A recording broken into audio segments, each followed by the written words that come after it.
तो विजय शाह के बाद एक और जनाब ने, बीजेपी के एक और होनहार सांसद ने वो कारनामा कर दिखाया जिसे सुनकर आप दंग रह जाएंगे।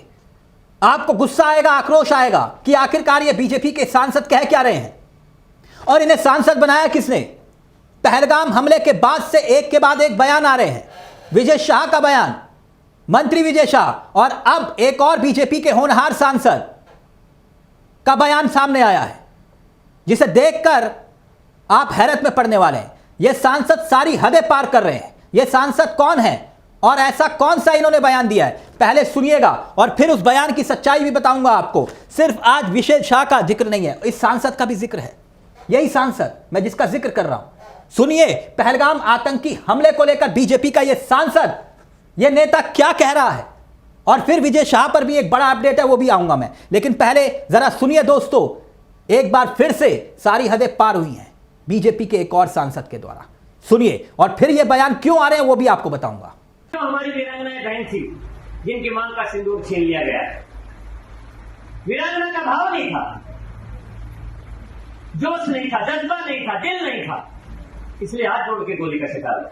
लेकिन हाथ जोड़ने से कोई छोड़ता नहीं।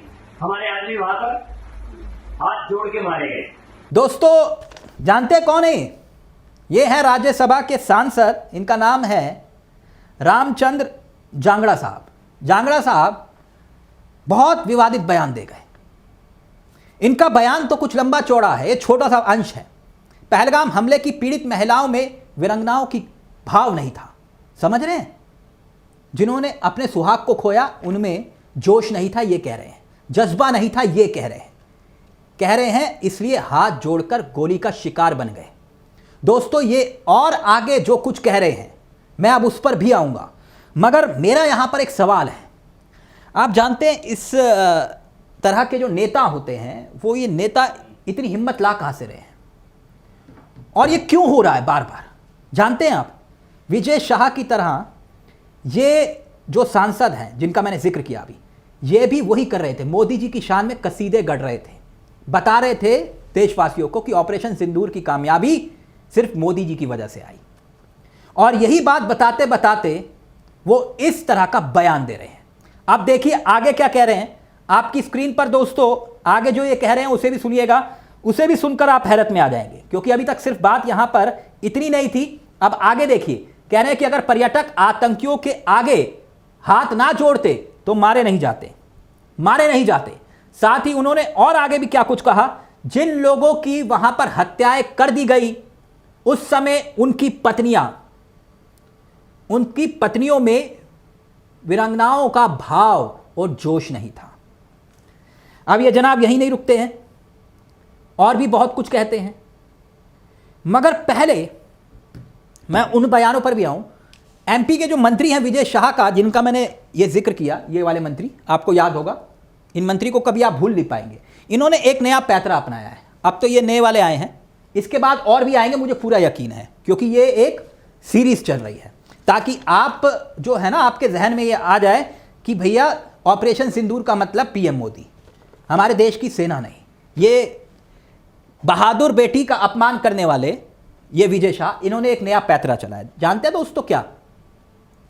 इन्होंने सुप्रीम कोर्ट से बचने के लिए एक बार फिर से माफी मांगी है। माफीनामा लिखा है बकायदा। वो माफीनामा जो लिखा है वो भी गजब का है, क्योंकि उसमें भाषा का जिक्र किया गया और हिंदी भाषा में लिखा गया वो माफीनामा, उसमें भी हिंदी में कई गलतियां हैं, कई त्रुटियां हैं।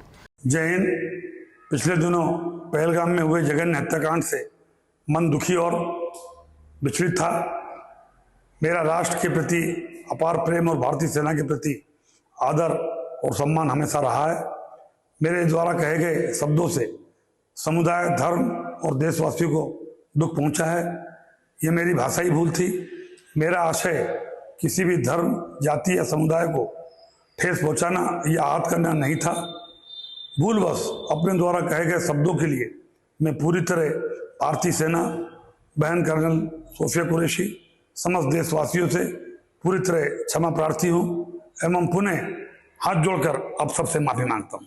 तो फिर ये मंत्री का किस्सा वो मैं इसलिए बता रहा हूं दोस्तों, दरअसल ये मंत्री जो बार बार बयान दे रहे हैं उन्हें रोका नहीं जा रहा।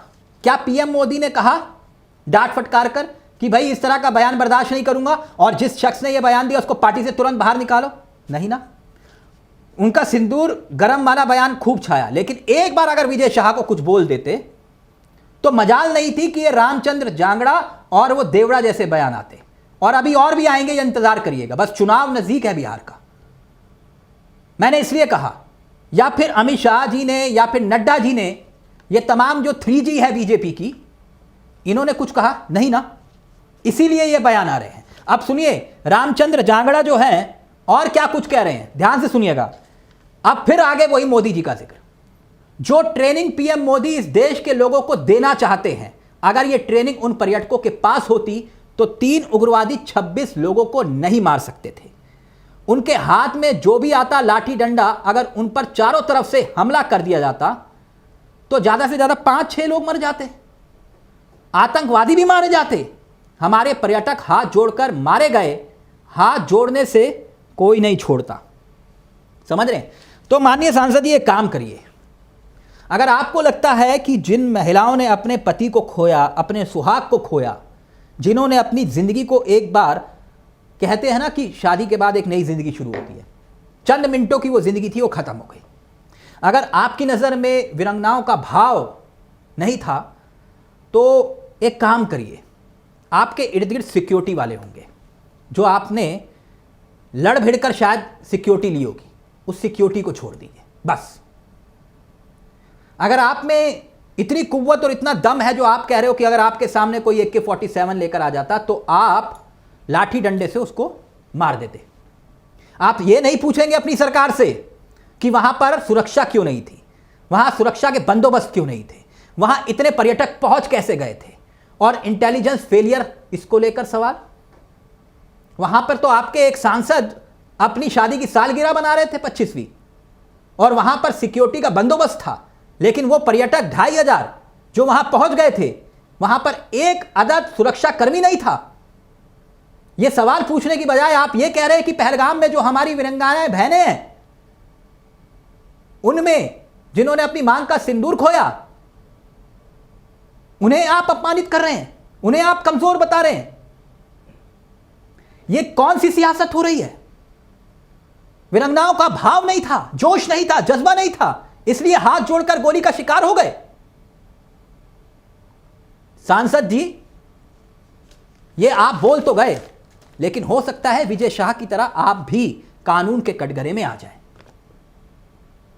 खैर, ये कानून का नजरिया अलग है, लेकिन देश इस वक्त देख रहा है कि आखिरकार चल क्या रहा है।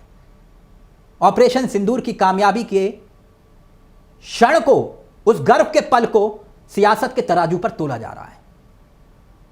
2014 के बाद से, प्रधानमंत्री मोदी के आने के बाद का जिक्र किया जा रहा है।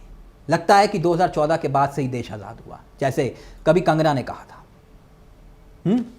यह स्थिति है। दोस्तों, इस खबर को लेकर आपकी क्या राय है, हमें कमेंट बॉक्स में जरूर बताइएगा। और चलते चलते एक दरख्वास्त है आपसे कि अगर आपने इस चैनल को सब्सक्राइब नहीं किया तो इसे जरूर कर लीजिएगा, क्योंकि यहां हम ऐसे ही नहीं कहते कि यह कलम गुलाम नहीं है। मुझे तिलक चावला को दीजिए इजाजत। नमस्कार, जय हिंद, जय भारत।